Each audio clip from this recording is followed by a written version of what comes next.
आपण जदि राजधानी रे निशा कारोबार करिवे तेबे आपण को ऊपर पुलिस रो छाट पड़िबो।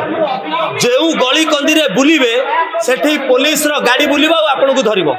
एभली एक निशा कारोबार करुवा गैंग को धरिछि कमिशनरेट पुलिस रो स्पेशल क्राइम यूनिट एवं झारखंड रो लिंक थिबा जड़े युवक बासा को गिरफ्त करा जायछि और भद्रक फकीरुद्दीन को स्पेशल क्राइम यूनिट गिरफ्त करिछि।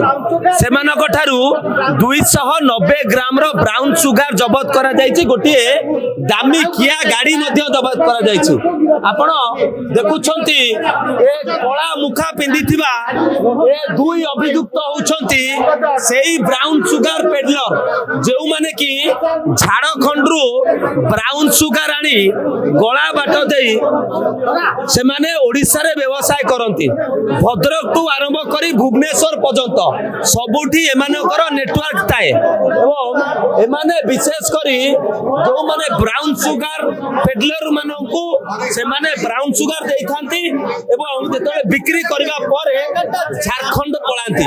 तबे झारखंड लिंक घटना रे जेतेबेले कमिशन पुलिस रो स्पेशल क्राइम यूनिट तदंत करिछि शेषरे झारखंड जने युवक बासा एवं भद्रक जड़े युवक फकीरुद्दीन को गिरफ्त करा जायछि एवं एमाने को एकाम्र कानून पाक सामनारू स्पेशल क्राइम यूनिट गिरफ्त करिछि एवं जहा तदंतरु जणा पड़िछि एमाने विभिन्न समय रे भुवनेश्वर आसंती एवं भुवनेश्वर रे ब्राउन सुगर बिक्री करबा परे पुनी झारखंड फेरी जांती।